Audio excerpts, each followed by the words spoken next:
நாங்கள் லோன் வாங்கிட்டோம். இஎம்ஐ போய்கிட்டே இருக்கு, எங்க அக்கௌண்ட்ல இருந்து போயிட்டு இருக்கு. நாங்க அதை கண்டுக்கல, ஏன்னா வீடு தான் நம்மள்தாச்சுன்னு. ஆனா எங்களுக்கு தெரியாது இந்த வீடு பேங்க் ஓடுதுன்னு. நாங்க நினைச்சிட்டு இருக்கோம் நமக்கு வந்துருச்சுப்பா வீடு, ஜாலிப்பா அப்படின்ட்டு போனேன். பேங்க்குக்கு போனேன், மேனேஜர் பார்த்தா எவ்வளவு லோன் போயிட்டு இருக்கு, எவ்வளவு கட்டியிருக்கோம், எவ்வளவு இருக்குன்னு சொன்னாரு. 9 லட்ச ரூபா நீங்க கட்டியிருக்கீங்க, 7 லட்ச ரூபாய் இன்ட்ரெஸ்ட், 2 லட்ச ரூபாய் கேபிட்டல்.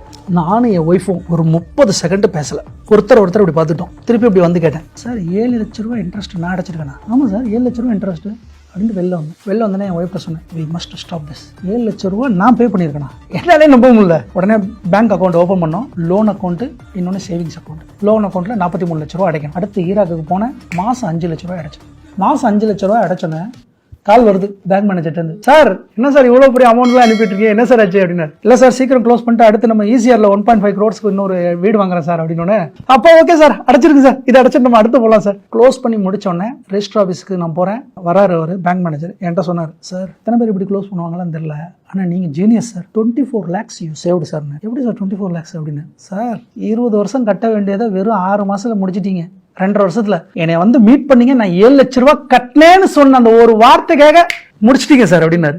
அப்பதான் எனக்கு ஒன்று புரிஞ்சிச்சு, இது மாதிரி தானே பசங்க நிறைய பேர் இன்னைக்கு எல்லாரும் போயிட்டு சொந்த வீடுங்கிற பேர்ல வந்து இன்னைக்கு வாங்கி அதை அடைக்க முடியாம எத்தனை பேர் இருக்கிறாங்க இல்லையா. இதுக்காகவே வேலை செய்யறாங்க நிறைய பேர். அவங்களுக்குலாம் நான் ஒன்னே ஒன்று சொல்லுவேன், at least you close the loan first. லோனை க்ளோஸ் பண்ணும் முதல்ல. அதுக்குன்னு போட்டு வர சேலரி போட்டு ட்ரேடிங் இண்டிங்ல பண்ணி காசு வரணும், அதெல்லாம் டோன்ட் டூ இட். கோல்டு இருக்காது, அது செல் அவுட், நல்ல ரேட் இன்னைக்கெல்லாம் செல் அவுட் பண்ணிட்டு first you make a house loan வந்து க்ளோஸ் பண்ணணும். என்கிட்ட ஒரு 50 lakhs இருக்கு. ரிட்டையர்ட் ஆயிருக்காரு, எங்க அப்பா ரிட்டையர்ட் ஆயிருக்காரு. ஒரு 30 lakhs வந்திருக்கு, 40 lakhs வந்திருக்கு, இல்லை எனக்கு லாட்டரியில் ஒரு 40 lakhs வந்திருக்கு, ஏதோ ஒன்று வந்திருக்கு அமௌண்ட்டை.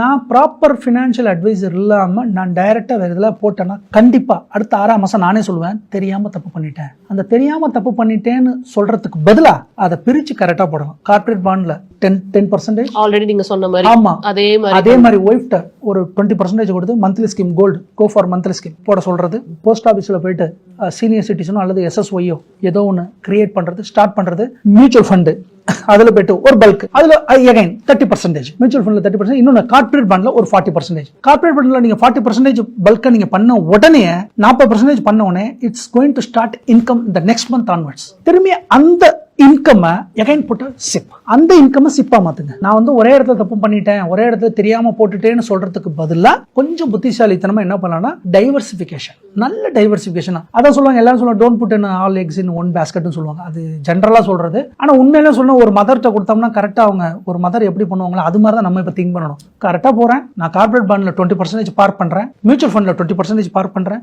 பிசிக்கல் கோல்டுக்கு 20% பார்க் பண்றேன், போஸ்ட் ஆஃபீஸ்க்கு ஒரு 10% பார்க் பண்றேன், 10% FD வைக்கிறேன். That's enough. அதுதான் கரெக்டானதா இருக்கும்னு நான் நினைக்கிறேன்.